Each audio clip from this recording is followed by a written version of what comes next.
Hola YouTube, ¿cómo están? Yo soy Rodri Varela y hoy vamos a estar haciendo el primer formato de podcast del canal. Hoy vamos a estar tocando unos tópicos que en este último tiempo se estuvieron viralizando y tienen que ver con el fallecimiento del Papa Francisco como hito principal y luego su relación con esto último que se estuvo hablando en redes sociales y se mediatizó mucho este último tiempo, que es la predicción de Nostradamus y la predicción de San Malaquías. Así es.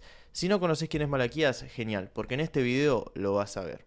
Espero que les guste y empezamos con todo. Y espera, porque antes no quiero que te olvides, que hoy va a ser un gran día.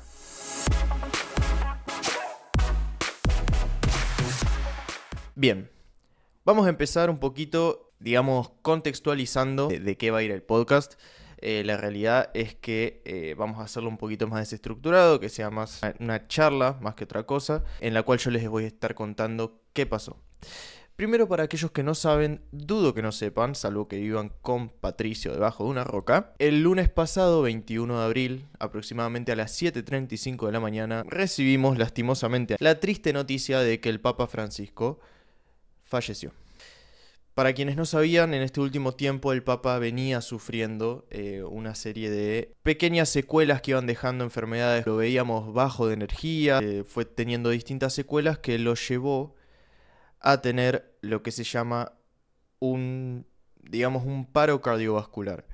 ¿Qué es esto? Es básicamente cuando, el corazón no tiene la suficiente regularidad o la suficiente fuerza para bombear la sangre a todos los órganos del cuerpo.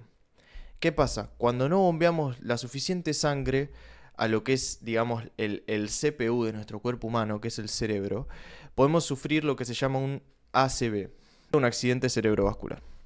¿Qué pasa? Esto básicamente es cuando no llega la suficiente sangre al cerebro y ya con unos simples segundos pueden dejar secuelas irreversibles e incluso provocar la muerte.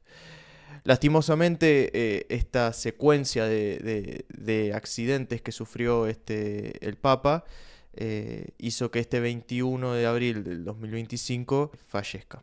Este fallecimiento desemboca en lo que hoy se viraliza como ciertas predicciones o profecías que traen actores de siglos atrás.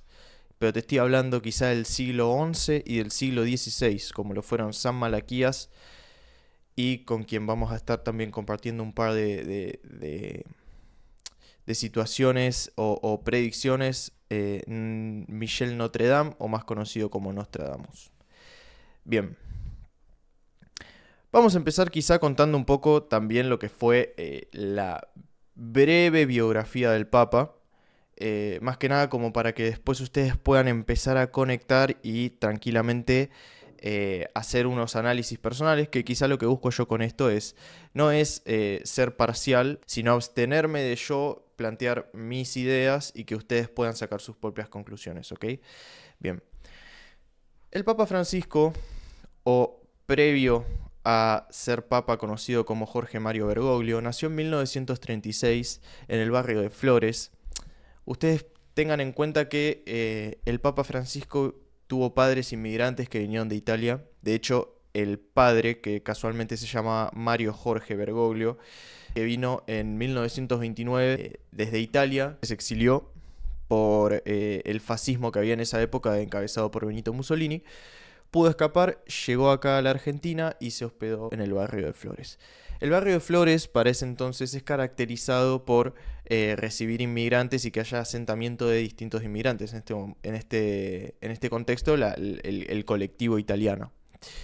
Por otro lado, María Sibori, la madre de Francisco, sus abuelos vinieron de la primera ola de inmigrantes de Italia y es hija de italianos también, por lo que se puede decir que forma parte de lo que es la segunda generación de inmigrantes italianos en Argentina. Mario Jorge Bergoglio era contador y de hecho consigue trabajo en lo que sería el tren Roca. Un día no muy fuera de la rutina para lo que era, Mario Jorge Bergoglio. Conoce a María Sibori, se enamoran, se casan y ya de por sí, vean ustedes qué curioso, que ellos también eran una familia humilde y modesta. Ambos dos quisieron que su boda, su matrimonio, también sea algo sencillo, no muy público, que no recurra a mucha gente. ¿Por qué cuento esto? Porque un poco, ¿no? Vamos viendo cómo la modestia y la humildad de Francisco siendo papa venía como algo quizá inculcado dentro de los valores de la familia, ¿no? Siguiendo la línea de tiempo, estos dos muchachos se conocen, se enamoran y tienen 5 hijos. El primero de ellos, Jorge Mario Bergoglio, nacido en 1936. Bien, él, un chico con... Sinceramente ellos pertenecían a una clase media trabajadora, la cual, si bien no se podían dar sus gustos, no les faltaba comida y por suerte pudieron estudiar. De hecho, Francisco empieza a estudiar y se recibe en la escuela como técnico químico. Terminó yendo a una escuela industrial. Siempre fue, digamos, creyente de la fe cristiana, pero a eso de los 15 años decide quizá empezar a incursionar dentro de lo que es la religión a nivel camino de vida o elección de vida, ¿no? Empieza siendo profesor de catequesis en distintos colegios, va escalando, se termina convirtiendo en sacerdote, pero tiene una particularidad que esto va a ser un dato muy importante para el futuro, que es que en determinado momento, que es en, si mal no me equivoco, 1960, por la década del 60, decide ingresar a la Compañía de Jesús. La Compañía de Jesús era una orden jesuítica. Y esto es algo que a él lo caracteriza y que va a ser, acuérdense, va a ser un dato muy importante a futuro. Luego continúa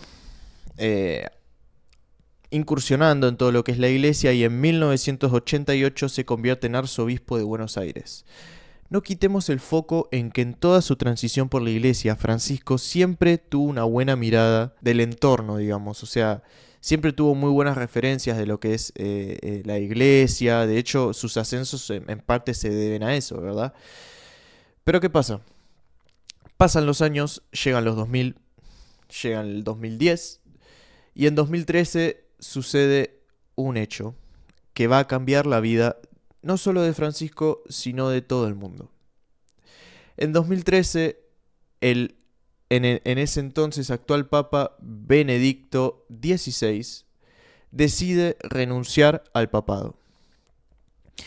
Esto no es un dato menor, ¿por qué? Por las causas por las que decide renunciar.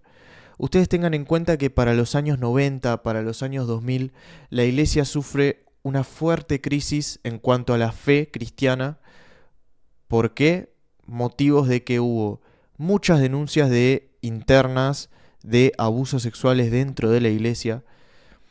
Hubo hasta incluso se denunció el hecho de que misma gente interna de la iglesia, altos cargos jerárquicos, en vez de actuar en contra de esas denuncias, fueron principales, digamos, testigos o cómplices de los sucesos que pasaban. Y por otro lado también hubo fuertes denuncias con la corrupción en cuanto a lo que es el banco o las finanzas de lo que era la iglesia en ese entonces. Entonces, ¿qué pasa? Esto produjo que la fe cristiana en torno al mundo empieza a disminuir, que la gente... No es que la gente empezaba a dejar de creer en Dios, sino que empezaba a dejar de creer en la iglesia como representante de Dios. Entonces, quizá no abandonaban su fe, pero sí abandonaban a la representación de la iglesia en cierto punto. Esto genera fuertes crisis. De hecho, Benedictino intentó hacer una reforma dentro de lo que era el banco del Vaticano y sus distintos activos, pero la presión social fue mayor y Benedictino no pudo soportar esa carga, por lo que decide abandonar el cargo y llamar a un nuevo cónclave. Esto sucede en 2013.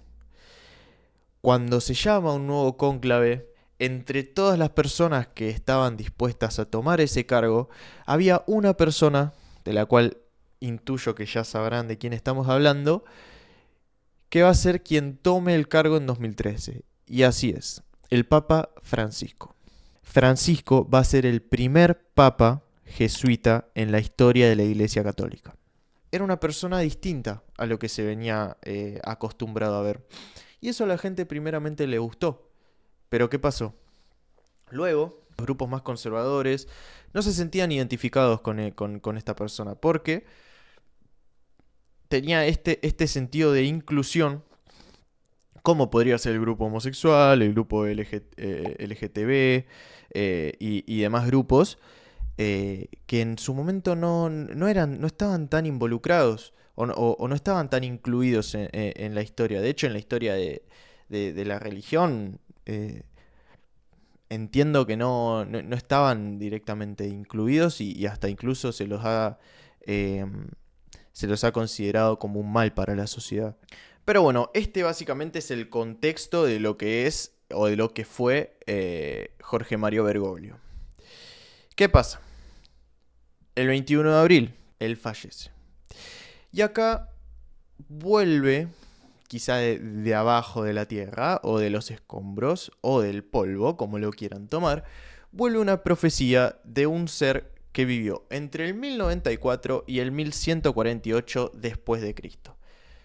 Quizá lo conocen, quizá no lo conocen, quizá lo van a conocer acá, es el señor San Malaquías. San Malaquías fue un arzobispo irlandés que decidió optar por la fe cristiana, y esto tampoco es un dato menor porque, para quienes no sabían, para esa época estaba también muy, digamos, implantada la religión celta en Irlanda. Él decide tomar la fe cristiana y hace quizá uno de los hitos por el cual hoy nos tiene acá y lo estamos involucrando en este podcast, y probablemente una de las cosas que lo llevó a la fama en su momento fue la profecía de los papas.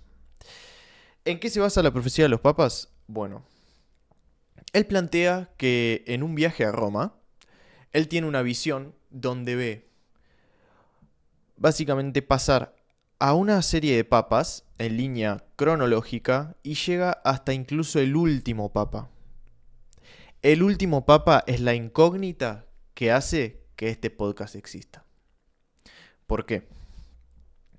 Básicamente él crea lo que es la profecía de los papas, en el cual tiene digamos, lo que sería una cita, que es la que, digamos, resalta entre todas las demás, que habla justamente del último papa. Y se las quiero leer porque la tengo acá. Básicamente lo que decía esta cita es: en la persecución final de la Santa Iglesia Romana reinará Petrus Romanus, quien alimentará su rebaño entre muchas tribulaciones, tras lo cual la ciudad de las 7 colinas será destruida, y el juez tremendo juzgará a su pueblo. Si nosotros nos ponemos a analizar esta frase, dice: en la persecución de la Santa Iglesia Romana reinará Petrus Romanus. Ok. Petrus Romanus, que está en latín, se puede traducir como Pedro el Romano. Vieron que yo les dije que el Papa se puso Francisco por San Francisco de Asís.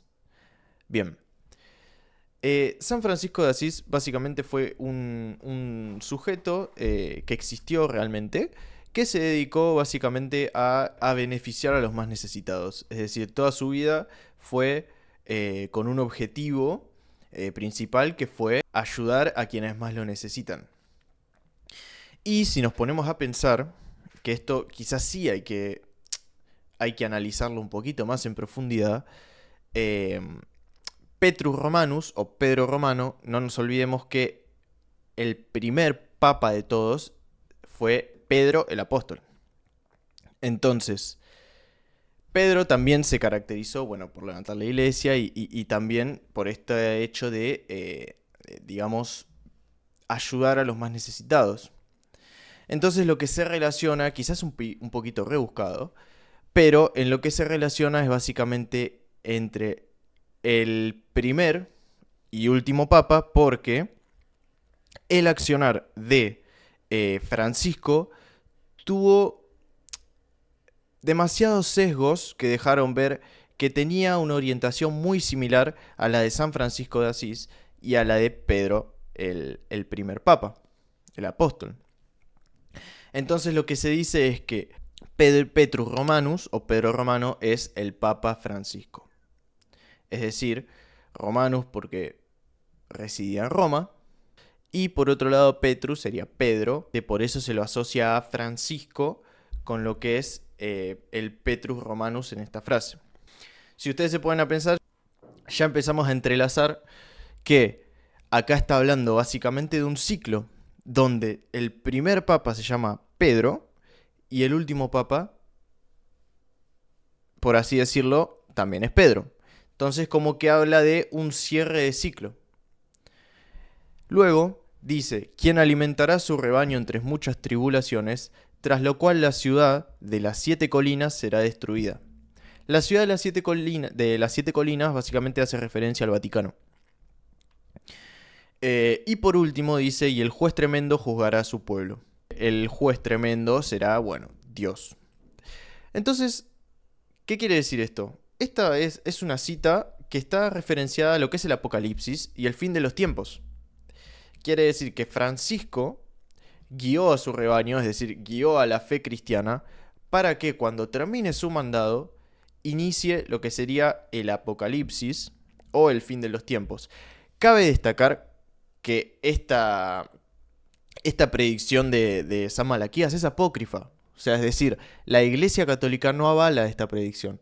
Pero sin embargo tiene un gran sustento quizás social. Entonces tenemos que buscarnos, también tenemos que basarnos en fundamentos previos, porque no podemos decir que San Malaquías dijo una predicción sola y que eso va a hacer que se cumpla. No, de hecho, él lo que hizo también en esta profecía de los papas, escribió que iban a suceder 112 papas después de él, ¿no? De estos 112 papas, él como que los visualizó y los transcribió en una cita. Es decir, vio 112 papas y esos 112 papas los transcribió o los describió en una cita. Y es importante esto porque se dice que cada papa que fue sucediendo fue teniendo la característica o lo fueron asociando a la predicción de San Malaquías. Y yo tengo acá unos ejemplos que les quiero mostrar. Como por ejemplo, Pablo VI. Pablo VI, según San Malaquías, a ver, yo también quiero aclarar que no es que en la predicción de San Malaquías o en la predicción escribió Pablo VI y la frase, sino que escribió la frase y esa frase luego se la adjudicaron a Pablo VI. Y ahora vamos a empezar a explicar por qué. Por ejemplo, Pablo VI, a él le adjudicaron la frase o la cita flos florum, flor de flores. O casualidad, Pablo VI en su escudo de armas tenía flores de lis. Y así, si vamos viendo varias citas o varios ejemplos, vamos encontrando distintas como conexiones que hacen o quizá incitan a darle cierto, digamos, grado de veracidad a la predicción que planteaba San Malaquías. Por ejemplo, tenemos de Juan Pablo II, de labores solis, del trabajo del sol. Tanto su ascenso como su descenso fueron en eclipses solares. Esto también habla de que, por ejemplo, el trabajo del sol, tanto si ascendió como fue sustituido o descendió en un eclipse solar, lo que hacen es esa frase adjudicársela a Juan Pablo II. Y por último, Benedicto XVI, quien precedió a Francisco, como mencionamos antes, según la predicción de San Malaquías, el papa que ocupe el lugar, es decir, para Benedicto XVI había una frase que era Gloria Olivae, que es básicamente Gloria del Olivo, y el olivo es el símbolo de la paz, y Benedicto se caracterizó por ser un papa de paz. ¿Ok? Entonces vemos cómo la predicción de San Malaquías empieza a tener como una especie de fundamentos que llevan quizá a la gente a empezar a decir, ojo, esto puede tener cierto grado de veracidad, hay gente que cree más, hay gente que cree menos, la predicción está. Después va a quedar en ustedes si con las pruebas deciden creer o, ojo, lo que tienen las predicciones es que son libres de ser analizadas por quien la lea. Entonces, hay veces que, después lo vamos a estar hablando y voy a dar quizá mi opinión sobre las cosas, hay veces que la predicción plantea algo que no está errado, pero el análisis es el que quizá está errado. Porque, por ejemplo, podemos hablar de un fin de los tiempos, pero tranquilamente podemos hablar de un cambio de ciclo, de un cambio de nivel de complejidad, de un cambio de perspectiva.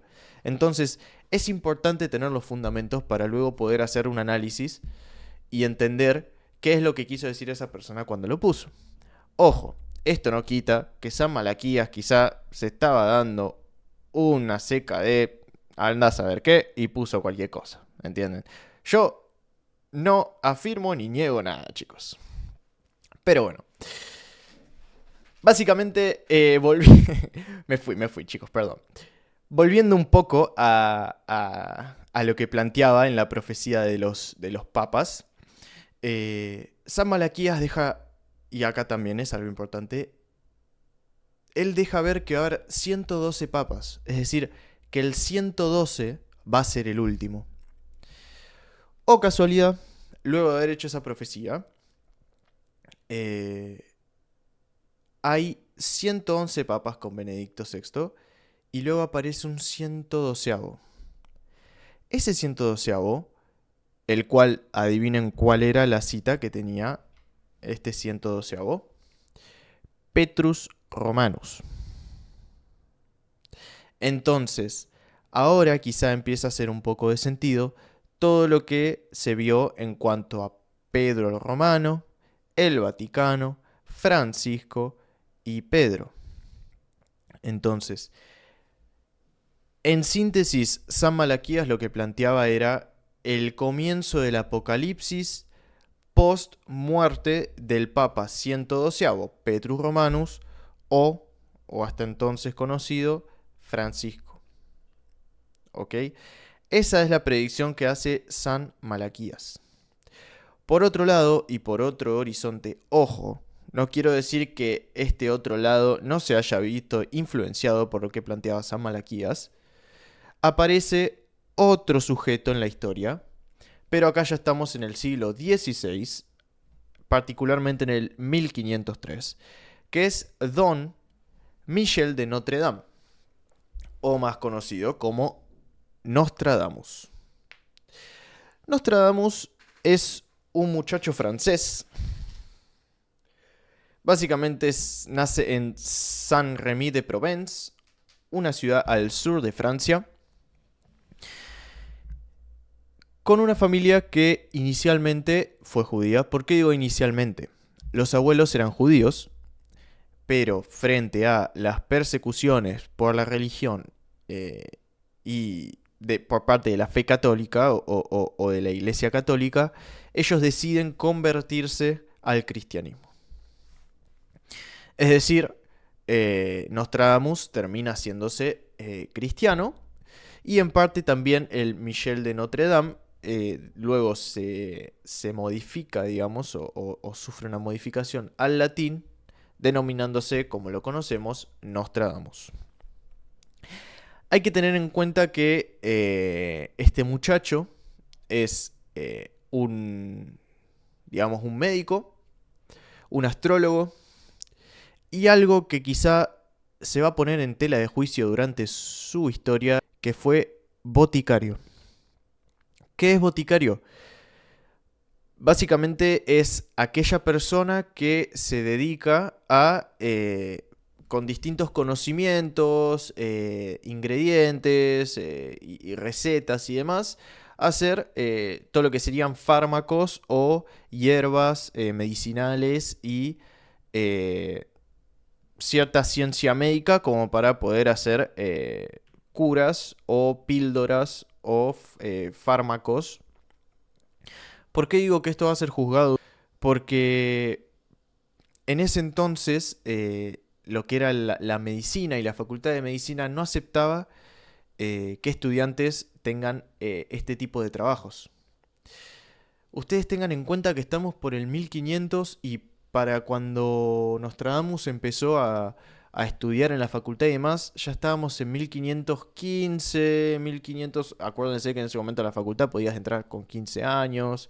em, Estamos en una época donde no es el surgimiento, pero sí el rebrote de la famosa peste negra. Una peste que hizo que Europa en sus peores momentos se reduzca a un tercio de la población. Entonces, en ese momento el hecho de lo que era el médico o el boticario era sumamente necesitado, porque todavía no se tenía la cura específica para lo que era la peste negra. Pero ¿qué pasa? Él en su momento, siendo boticario e incluso siendo médico, descubre, por invención netamente de él, una píldora que estaba, digamos, llena de vitamina D. ¿Y qué pasa? La vitamina D ralentizaba justamente el proceso de la muerte y en su momento se creyó como una posible cura. Por eso Nostradamus tuvo una época donde se lo aclamó. Pero bueno, yendo un poquito más de nuevo a todo lo que él ejerció, fue médico, estudió medicina, de hecho lo echaron 2 veces de la facultad por ser boticario y tuvo un hecho que también lo va a marcar mucho en su vida, que es que él tuvo una esposa y tuvo 2 hijos, los cuales desafortunadamente fallecieron producto de la peste negra.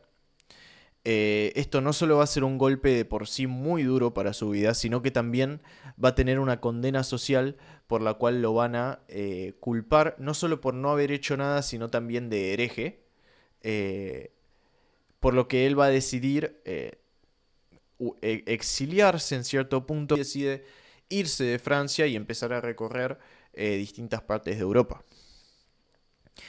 En ese transcurso, él va a seguir estudiando, de ahí se va a incursionar en todo lo que es la astrología, y resulta que se va a volver a casar más adelante. Se va a volver a casar y va a tener nuevamente hijos. Y de hecho, esta mujer se decía que era una mujer bastante codiciada. Era una clase, se podría decir, no sé si llegaba a ser clase de la nobleza, pero tenía un buen poder adquisitivo. Eh, y de hecho, Nostradamus en ese tiempo es cuando decide incursionar en todo lo que es la astrología. Él había arrancado a escribir, de hecho, hacía calendarios donde tenía cuartetas. Para quienes no saben qué son cuartetas, son poemas de 4 líneas, las cuales él decía que eran predicciones. Ustedes se preguntarán también, un segundito, ¿eh? Ustedes se preguntarán también, ¿cuál era el método que tenía Nostradamus para realizar estas profecías? ¿Qué era lo que hacía particularmente? O simplemente se le caía la idea de un árbol? ¿Cómo hacía? Bueno, este es un dato importante porque él no solo lo hacía mediante la astrología, él sacaba conclusiones en base más que nada a cosas que veía. Él quizá veía una forma y esa forma la asociaba y le daba, digamos, como un contenido que terminaba concluyendo en una predicción. Él lo que hacía era lenguaje, digamos, esto también es importante, él cuando predecía lo hacía en un lenguaje críptico. Es importante saber que Nostradamus era una persona muy culta. Era una persona muy culta y que sabía más de un idioma. Sabía griego, sabía latín, sabía francés. Esto hizo que él pueda escribir las cuartetas en distintos idiomas, que lo que hacía era evitar, más que nada, que la iglesia lo descubra y lo persiga por hereje. Entonces, eh, él también lo que hacía, que lo tengo acá, era un método que se llama scrying, que básicamente es una evidencia con cuencos de agua o espejos negros. ¿Qué es esto? Es básicamente estar en un lugar solemne, digamos, sin mucho ruido, y poner un cuenco de agua y empezar a analizar los movimientos del agua mientras medita. Entonces, en base a lo que está viendo y lo que está analizando, a él le surgían, digamos, las predicciones, lo que él llama predicciones. Y de esta manera las trasladaba al papel y luego las daba a conocer públicamente. También, como les comenté, él era muy culto y se jactaba mucho de el estudio de la historia. Él planteaba que al haber estudiado la historia se dio cuenta que había ciclos repetitivos en la historia y en parte o en base a esos ciclos también salían las predicciones. ¿Por qué? Porque planteaba que era fácil ver digamos, las distintas secuencias que se iban dando a lo largo de la historia como para prever o predecir lo que iba a suceder en un posterior. Y es por eso que empieza a escribir, digamos, lo que son las predicciones. O esa es la manera en la que él escribía las predicciones. ¿Qué pasa? Él en 1955 escribe un libro que tenía 942 cuartetas y como 9 o 10 centurias, que básicamente se componían de 100 cuartetas. Él plantea que esto es algo al que también nos trae hoy a este podcast, que es la teoría del anticristo. ¿Qué es la predicción del anticristo más que teoría, no? La predicción del anticristo. ¿Qué planteaba Nostradamus mediante sus cuartetas? Que antes del fin de los tiempos iban a haber 3 anticristos. Según él, estos 3 anticristos iban a estar representados a lo largo de la historia y una vez que estos 3 sucedan, iba a iniciar el apocalipsis o el fin de los tiempos. ¿Qué pasa? Él sigue contando su historia, fallece, una vez que fallece sigue su recuerdo, siguen sus memorias. ¿Y qué pasa? Los historiadores y tanto la sociedad en general empiezan a analizar estas centurias que él planteaba y determinan que hay 2 de esos 3 anticristos que ya sucedieron en la historia. El primer anticristo se lo adjudican a Napoleón Bonaparte. Yo les voy a leer lo que dice, que lo tengo acá, y luego vamos a hacer un breve análisis de por qué se lo adjudican a Napoleón Bonaparte. Pau Nailoron, más fuego que sangre será, el nadador huirá a la altura, gente de Agen se rebelará contra su rey, el fuerte en la cuerda hará colgar el ala. ¿Por qué se adjudica esto a Napoleón Bonaparte? Básicamente porque dicen que Pau Nailoron es un anagrama en francés que hace referencia a Napoleón Rey. Luego, si empezamos a analizar, dice más fuego que sangre será. Y después gente de Agen se rebelará contra su rey. Esto también va un poco a, digamos, cómo fue la historia de Napoleón en sí, ¿no? Cómo conquistó, dentro de sus conquistas hubo mucha sangre, pero ¿qué pasa? Porque si bien dentro de sus conquistas, de sus derrocamientos y de todo lo que logró hubo mucha sangre, hubo otros entes en la historia que también hicieron lo mismo en menor o peor o mayor magnitud. Pero a ellos no se los adjudicó como anticristos. Entonces, ¿por qué se lo adjudica a él? Bueno, básicamente por la historia también que tiene Napoleón con la iglesia.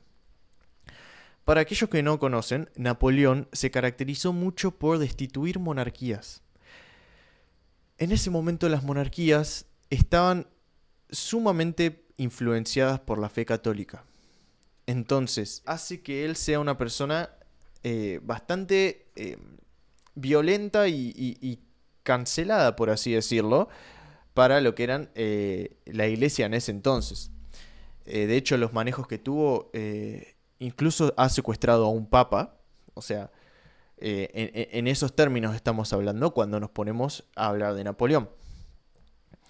Entonces, es más que nada por eso que se adjudica a Napoleón como el primer anticristo. No solo fue por la manera de conquistar mediante la violencia, sino también fue por su relación con la fe cristiana o la iglesia católica. Ahí tenemos el primer anticristo. El segundo anticristo es años después y va entre guerras mundiales. No sé si quizá con ese dato lo van a sacar. Que es Adolf Hitler. Ni más ni menos que él. Yo les voy a leer la cuarteta que está referenciada a Hitler. Y yo sé que por una simple palabra, que es por la palabra que no solo está en este texto, sino también por lo que todo el mundo que la escucha lo relaciona, se van a dar cuenta quién es. Dice, bestias feroces de hambre, ríos cruzarán. La mayor parte del campo contra Hitler estará. En jaula de hierro el grande hará arrasar, cuando el hijo de Germán nada observará. Ok, creo que de todas las citas que leí, creo que esta es la más, eh, ¿cómo decirlo?, específica de todas. ¿Por qué? Yo creo que desde la primera frase ya podemos sacar algo. Dice, escuchen. Bestias feroces de hambre ríos cruzarán. ¿Ok? Yo digo lo que asocio. Después ustedes también podrán sacar su conclusión. Y bueno, me haría muy bien que dejen en los comentarios si están de acuerdo o si opinan algo distinto. Pero, bestias feroces de hambre ríos cruzarán. No nos olvidemos que la historia de Hitler, periodo entre guerras, en ese periodo Alemania había quedado devastada. El rencor social alemán hacia el resto del mundo estaba en auge y es más, ese mismo rencor fue el que hizo que la sociedad alemana lleve a Hitler al poder.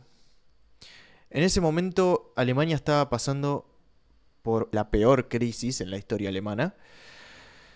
Gente que se moría de hambre. Se veía, de hecho hay imágenes que están súper viralizadas y que siempre que se habla de la historia de Alemania de estos tiempos se muestra esa imagen de niños jugando con carretillas llenas de billetes por la hiperinflación catastrófica que tenían, que los chicos salían a jugar con billetes porque ya nada valían.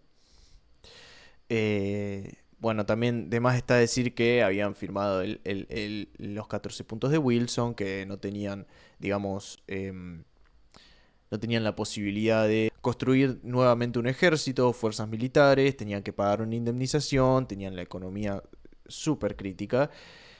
Y la sociedad alemana estaba resentida. Creo que el resentimiento es el sentimiento o la palabra que caracteriza a Alemania para estos tiempos.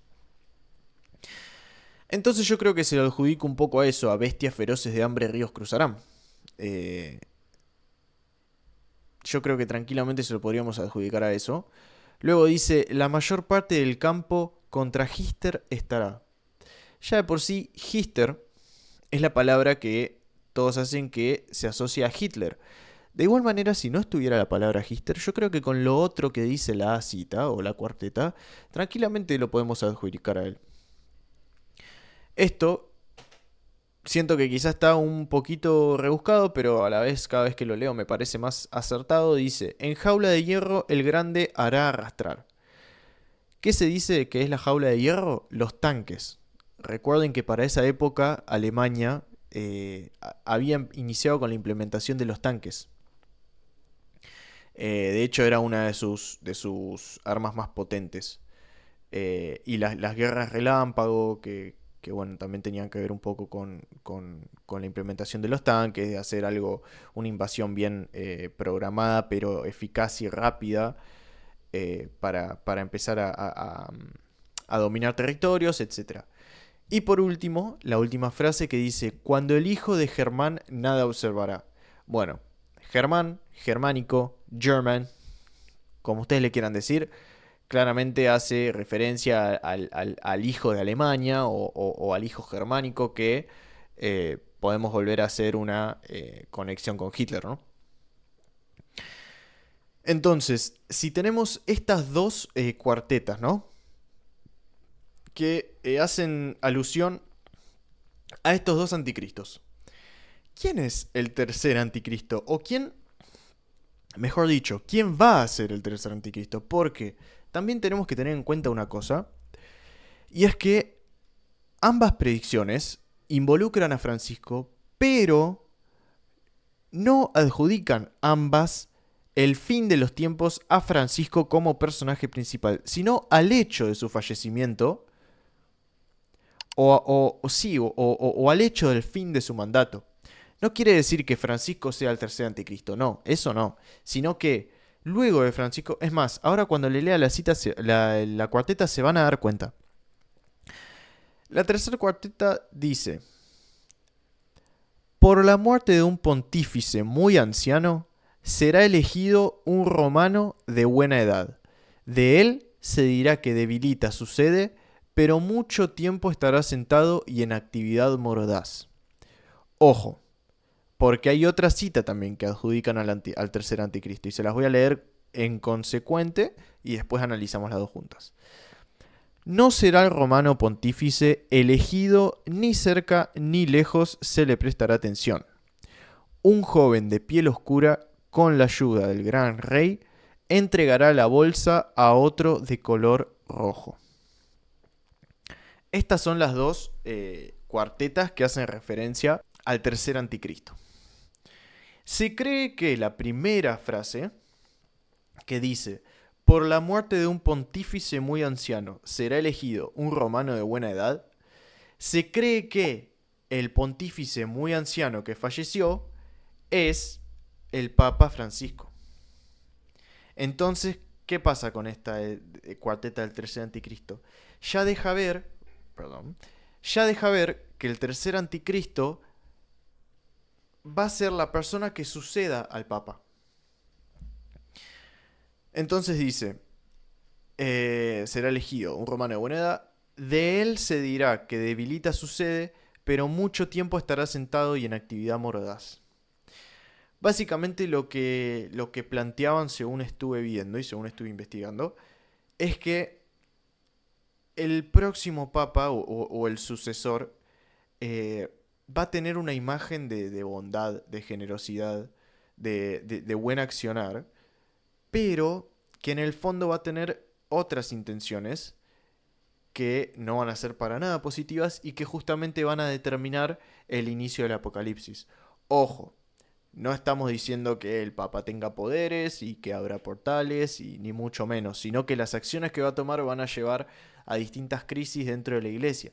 Y además también tengamos en cuenta que, como mencioné anteriormente, las predicciones son en términos figurativos y que quizá está hablando de un apocalipsis o un fin de los tiempos, pero tranquilamente podríamos adjudicar ese fin de los tiempos a la fe cristiana o a la figura de la iglesia católica como tal.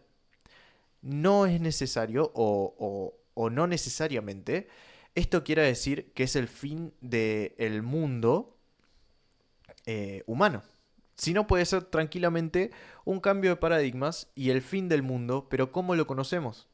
Puede ser el inicio de una nueva etapa, lo cual no tiene nada de malo tampoco.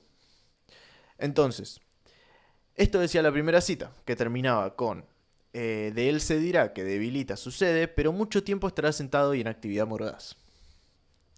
Luego dice: no será el romano pontífice elegido, ni cerca ni lejos se le prestará atención. Un joven de piel oscura, con la ayuda del gran rey, entregará la bolsa a otro de color rojo.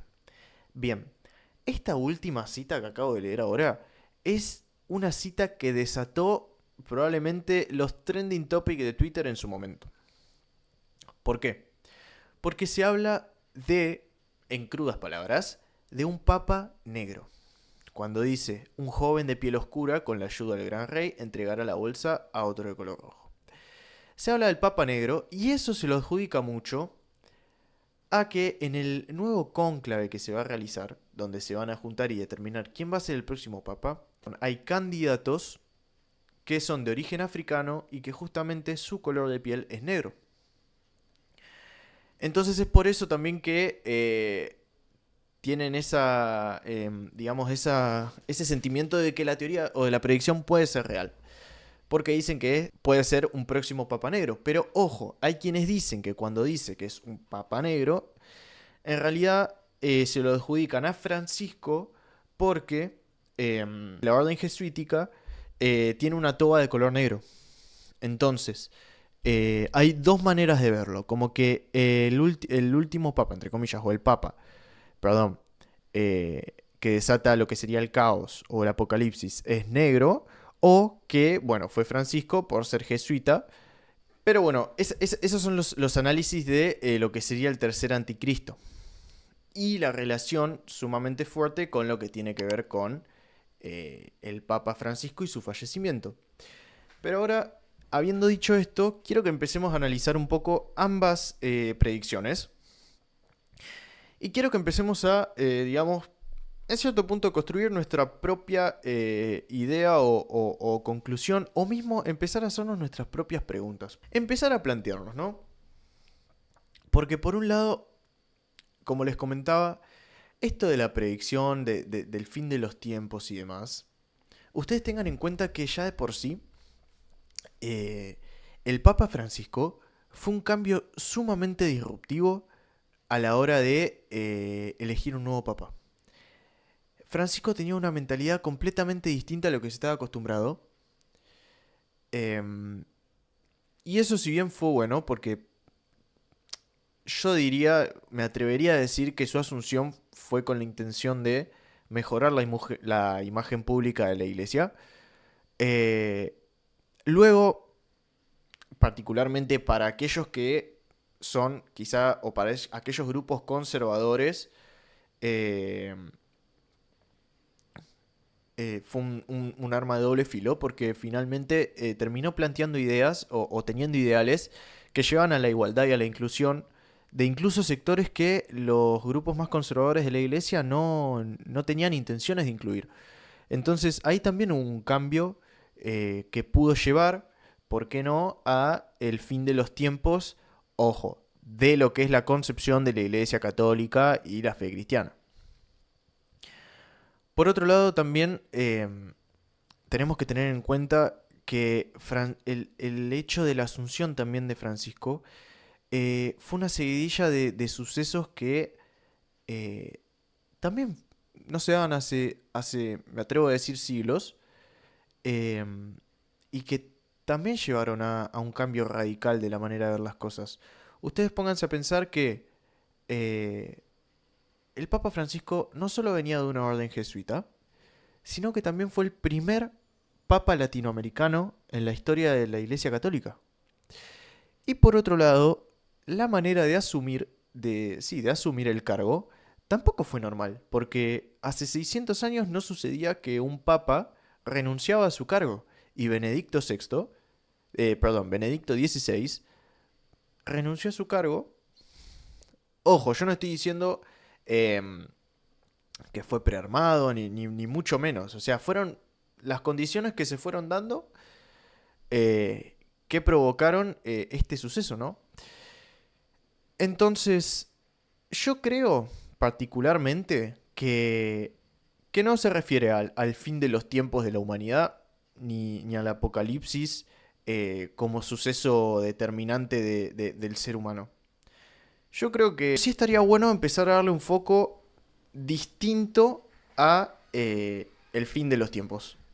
Em, a mí hay algo que me gusta mucho, que de hecho siento que en este podcast particularmente encaja muy bien, que es la teoría del caos y el caos. ¿Por qué? ¿Qué plantea el caos en sí? ¿Qué es el caos en sí? El caos básicamente es aquello que todo sistema es complejo, ¿no? Estamos de acuerdo en que eh, todos nosotros somos sistemas complejos que tenemos distintos grados de complejidad, llamando complejidad a aquello que quizás es más estructurado, a aquello que amerita también cierto análisis más profundo de las cosas y no tan determinista, por así decirlo, como de, por ejemplo, si yo les digo que eh, yo aprieto el clic izquierdo y digamos, va a hacer clic en la pantalla o voy a entrar a un lugar, quizá lo tenemos como una acción que podemos determinar antes de que suceda. Por ejemplo, yo todavía no hice clic, no vi lo que me aparece en la pantalla, pero yo ya sé, previo a hacerlo, que si yo aprieto ese clic, algo va a pasar en la pantalla, alguna acción va a suceder en la pantalla. Eso quizás es algo más determinista, ¿no? Que podemos fácilmente deducir qué va a suceder después. Pero en este caso, cuando hablamos del futuro, pero del futuro en el sentido eh, no programado, porque, a ver, en el mouse también estaríamos hablando de un futuro, pero digo algo sin, digamos, saber lo que va a pasar después. Hablamos quizá de algo un poco más complejo y de este caos, ¿no? Hay distintas situaciones que se dan en las estructuras que se llaman o se denominan las condiciones iniciales, ¿verdad? Bien, estas condiciones iniciales son altamente sensibles a los cambios. Entonces, acá aparece también un poco lo que es el efecto mariposa, ¿no? ¿Por qué lo llevo a esto? Porque digo, hay una serie de condiciones iniciales que se daban en la cotidianidad de la historia de la Iglesia Católica que de un momento para otro se vio afectado por el caos. El caos que afectó la sensibilidad de las condiciones iniciales. ¿Cuál fue este caos? Este caos lo podemos asociar a las denuncias que tuvo la Iglesia en los 90 y los 2000 por abusos sexuales. La podemos adjudicar a las denuncias de corrupción. Esto en la fe cristiana desató un caos. ¿Y qué hizo? Desestructuró todas las condiciones iniciales. ¿Y qué pasa? Una vez que se desestructuran estas condiciones iniciales, sucede justamente el llamado caos. Es decir, se desestabiliza todo. Pero ¿qué pasa? Se desestabiliza y lo consideramos caos en cierto punto también, porque es algo que no es sencillo de controlar para el ojo humano. Es decir, no es tan, digamos, fácil poder acomodar las condiciones para que vuelvan a estar dentro del ojo o del orden humano. Entonces, ¿qué pasa? Cuando sale de nuestras manos empieza a suceder lo que es el caos, desequilibrio, desorden, etcétera. Que en este caso fue con lo que sucedió con la Iglesia Católica. Y de hecho creo, quizá que metiéndonos ya en estos puntos, podemos deducir que el hecho de haber metido a Francisco como papa, sabiendo todo lo que él representaba, también fue una manera de la Iglesia de quizá de empezar a simplificar las cosas y llevarlo a un orden más simplista, como lo se conoce, algo más simple y determinista, para volver a contener todo lo que era la fe cristiana y volver quizá a poder no manipularla, pero sí saber contenerla, dirigirla, quizá apuntar y ordenarla en cierto punto. Yo siento que la asunción del Papa Francisco fue también una manera de querer volver a construir ese orden que tenían. Pero ¿qué pasa? Ahora estas predicciones plantean justamente que no, plantean el fin de los tiempos. Es decir, que por más que se haya intentado contener esto, que esto no se pudo contener y que probablemente va a llevar al fin de todo. ¿Qué pasa? Hay que también quizá ponernos en la cabeza un término que yo aprendí, de hecho hace muy poco tiempo, lo aprendí en la facultad, que es que el caos no es malo. Es decir, no tenemos que tomar al caos como si fuese... porque socialmente está quizá... un segundo, voy a tomar agua. Socialmente el caos está estigmatizado como algo malo, algo negativo. Pero ¿qué pasa si ese caos es el que nos ayuda a nosotros a prepararnos tanto mentalmente como en términos, si querés llevarlo a otro lado, físicos o organizacionales, o en términos de fe también? ¿Qué pasa si ese caos es el mismo que a nosotros nos ayuda a aumentar nuestro nivel de complejidad? Es decir, a volvernos unos seres o unos entes o unas organizaciones más fuertes que adquieran la capacidad de poder volver a contener y ser parte del caos, pero no tomar el caos como el desorden, sino ser parte del caos en el sentido de poder fluir con él y entender que en definitiva todo el tiempo van a estar surgiendo cambios. Yo siento que el problema quizá que el problema mayor quizá que tiene la iglesia es que no está, digamos, ayornada a lo que es el contexto.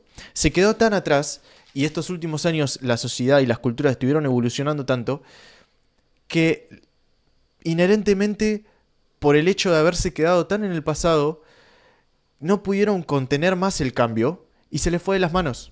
Las estructuras se rompieron. Y es muy difícil tratar de volver a contener ese caos si no tenemos la capacidad de aceptar las condiciones como son, de dejar nuestro pensamiento simplista y de adquirir la capacidad de fluir con el caos. ¿Se entiende?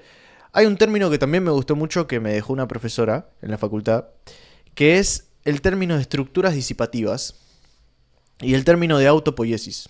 ¿Ok? Cuando nosotros hablamos de estructuras disipativas, es básicamente la capacidad que tienen las estructuras de justamente desintegrarse, es decir, disolverse, para luego ayornarse al caos en uno mismo y poder avanzar juntos. Es decir, por ejemplo, hay algo que a mí me está corrompiendo, que en este caso serían los avances del pensamiento adolescente, de que, por ejemplo, la juventud ya no tiene las creencias de la religión, distintos temas que hacen que sea un golpe para la iglesia, como puede ser el hecho de que hoy en día culturalmente está creciendo el colectivo LGTB y todo lo que tiene que ver con las atracciones sexuales y demás, que es algo que la iglesia en otro momento hubiese castigado fuertemente. Hoy se da cuenta que no lo puede castigar porque culturalmente la sociedad no lo avala. Entonces, ¿qué pasaría si la iglesia fuese una estructura disipativa? Si la iglesia fuese una estructura disipativa, básicamente empezaría a desintegrar el concepto rígido que tiene y se ayornaría a lo que plantea el LGTBQ más. Y probablemente entendería o hasta incluso podría analizar la palabra de Dios en términos de inclusión también, ¿por qué no? Y ayornarse a eso y luego volver a crecer y volver a acompañar el movimiento. ¿Se entiende? Eso se llama aumentar el nivel de complejidad. Es decir, si hay algo que a mí me está afectando, hay algo que a mí me está frenando o hay algo que a mí me está impidiendo avanzar en mi curso normal, que también acá hay un tema y es que la normalidad es un concepto que es súper etéreo y que no tiene una firmeza en sí, no es algo concreto. ¿Por qué? Porque la normalidad va cambiando día a día. Entonces, si nosotros nos ayornamos, entendemos cómo poder adaptar eso, generamos una estructura más fuerte. Y eso es el tema de crecer en nivel de complejidad, justamente.